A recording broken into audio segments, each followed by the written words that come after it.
So for those who don't know, Socrates was one of the earliest philosophers. Philosopher means lover of wisdom, and that means the pursuit of important truths for their own sake, not for the sake of changing or manipulating or getting things out of others. People. I ask for about 50 cents a show, and there's a whole bunch of you who are not supporting the show. Who, I mean, I think you know it's the right thing to do. Do the right thing. You'll feel better. You'll feel like you're doing the right thing. I guess So that's yeah, my. so sorry, people, suck it up and pay, or live But with a bad conscience. This fine young man sent me $1. Hundreds of billions of dollars for religion, $1 for philosophy. The oracle said, "Why, you, Socrates, are the wisest person in the world." And he said, "Well, that can't be right. I mean, I don't really know anything." And so he finally figured it out, what the oracle meant. And the oracle meant that he was the wisest because he knew how little he knew. Oh, no. Can you stop. You're way out of your depth. So grant me 30 years of working on philosophy, but you're way out of your depth when it comes to philosophy here at the moment. And that's fine. I mean, it's just recognize and accept that, right? So Sophists were very expensive and refused to teach people who could not pay them.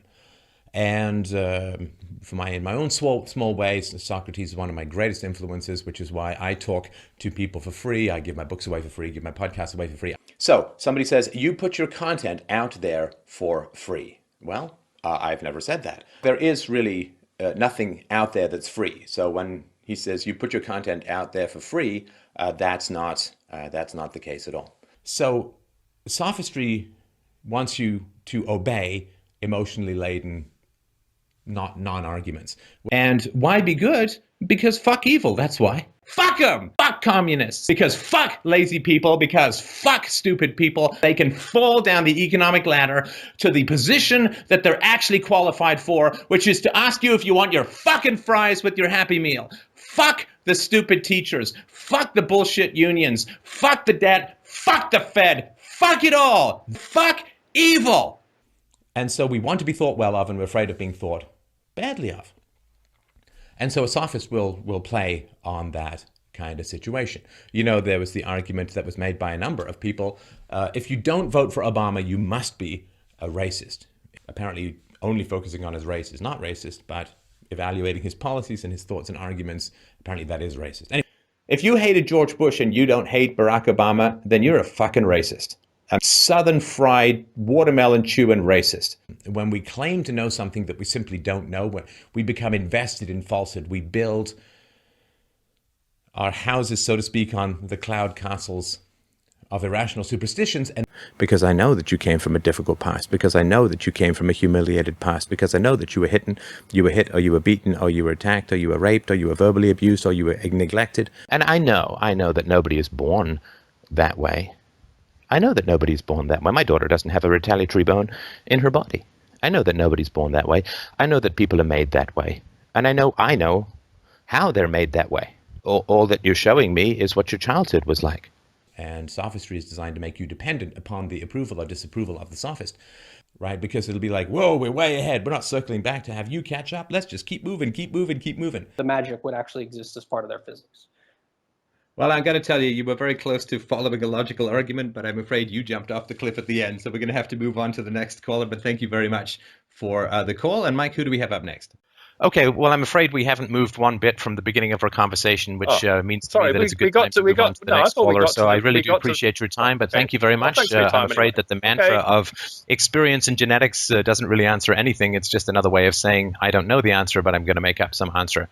And you haven't addressed any of the logical problems that have occurred, and you haven't changed your position at all. So I'm afraid for you, I think determinism is true because you're not actually open to arguments, and therefore it's going to have an emotional kind of resonance to you because you're not listening to other people. You're not able to accept other people's feedback or criticize it in any rational way.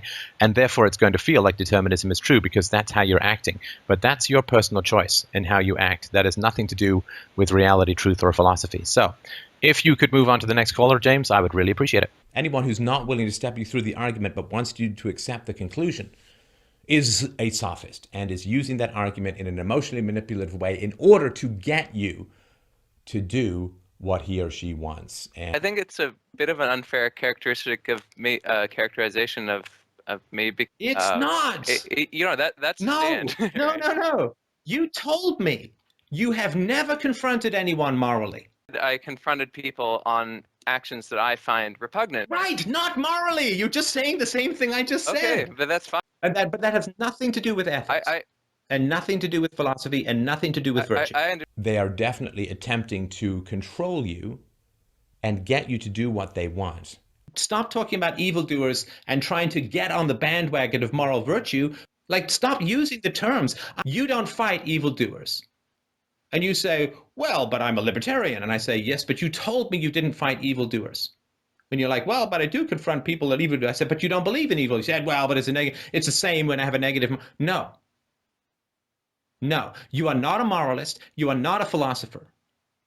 And don't try and pretend to me that your negative emotional reactions have anything to do with virtue. So when I say you are not fighting any evildoers in your life, I am correct.